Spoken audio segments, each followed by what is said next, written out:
लो जी दोस्तों, अज आप बदलते हैं स्विफ्ट की चैन। सो साडा चैनल मकैनिक पाली नूं भी लाइक एंड सबसक्राइब करो दोस्तों। ये देखो दोस्तों चैन, इसका पिस्टन देखो बिल्कुल कस चुका है। पिस्टन बाहर आ गया सारा। लै भी सिरा कर बैक, पिस्टन बैक कर दें जी। तो हुण आपां लॉक कर दें तो चैन खोलांगे।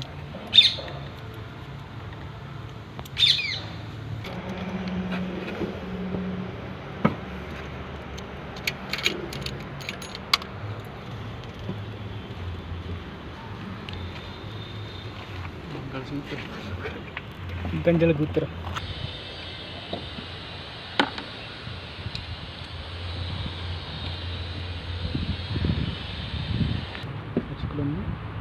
लै भी घर हुण लोहे वाली फट्टी फिटिंग जी। हुण आपां इंस्टॉल करते हैं चैन। ये चैन नूं पाउण दा तरीका देख लो दोस्तों। कई मिस्त्री एवें खुल जी जाते रहिंदे आ। ते आपां पहिलां चैन आए पाउणी आ, थल्ले वाली फट्टी नहीं लाउणी इहदी प्लास्टिक दी। ते हाँ, इस तो बाद हुण आपां इहदी फट्टी लावांगे तो चैन आसानी नाल पै जांदी है।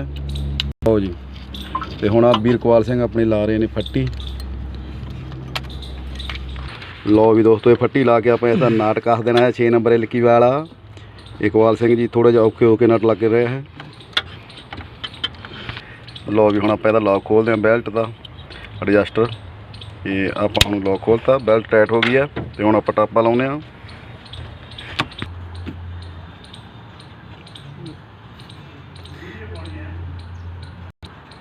पहला देखना चलो पहला जो है बाद चों तो पेस्ट कर दें। पहले अपन घंटे कर दिए फट होगी तैयार है तो गड्डी।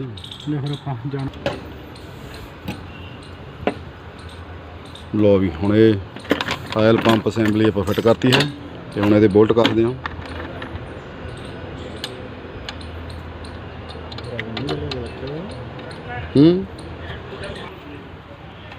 लो जी दोस्तों, हुण आपां इहदे सारे बोल्ट आयल पंप दे कसांगे।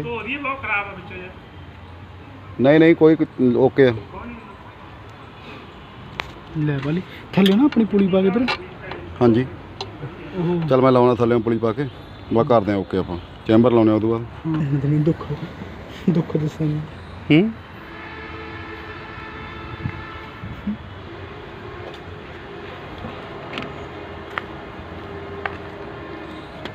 फट्टी वज नहीं जो मगला गलास तो पै गए क्यों हो तो ना पम्मे तो स्क्रैच पे हुए शीशे ते क्लारनेस कर देंगे।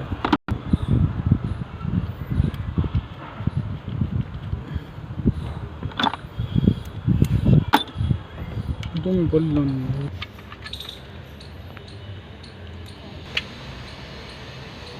ओके। लो जी दोस्तों, ये आप गैट्स का सैट पावांगे हुण। बेल्ट ਅਤੇ जो टेंशनर है इस दे विच आउंदा कंप्लीट जैनवन बेल्ट गैट्स की। ग्रिप देखो इसकी।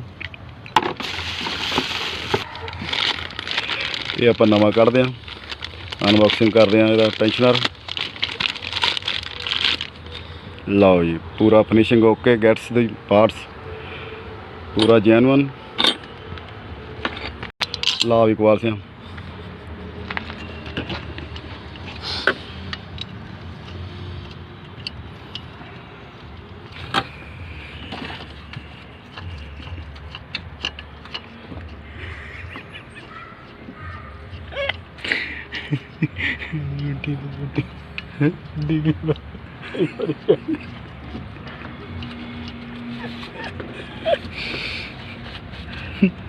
ले भी हुणे आप कसता। चल मैनू पे वो दूजे ते पाउंदा ना। लो भी सारी फिटिंग तो बाद ते हुण आपां लाउने आ पैर। ते पैर दे 5 नट लावांगे।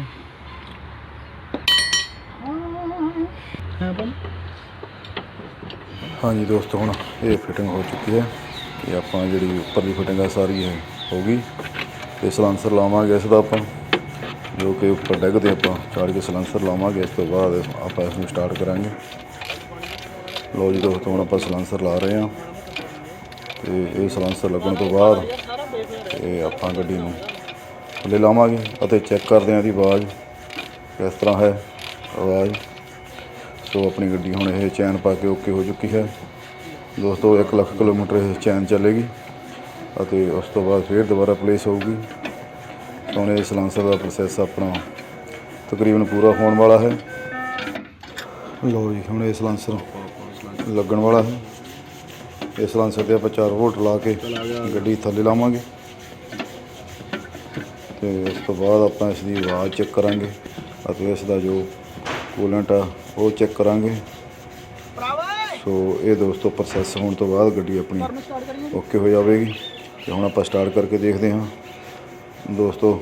ਇਹ ਵੀਡੀਓ ਲਾਈਕ ਕਰੋ, ਜੇਕਰ ਚੰਗੀ ਲੱਗੀ ਹੈ ਤਾਂ ਵੱਧ ਤੋਂ ਵੱਧ ਸ਼ੇਅਰ ਕਰੋ ਅਤੇ ਸਾਡਾ ਚੈਨਲ ਮਕੈਨਿਕ ਭਾਲੀ ਰੋਮੀ ਲਾਈਕ ਐਂਡ ਸਬਸਕ੍ਰਾਈਬ ਕਰੋ ਅਤੇ ਵੱਧ ਤੋਂ ਵੱਧ ਸ਼ੇਅਰ ਕਰੋ ਦੋਸਤੋ। ਸੋ ਧੰਨਵਾਦ ਦੋਸਤੋ।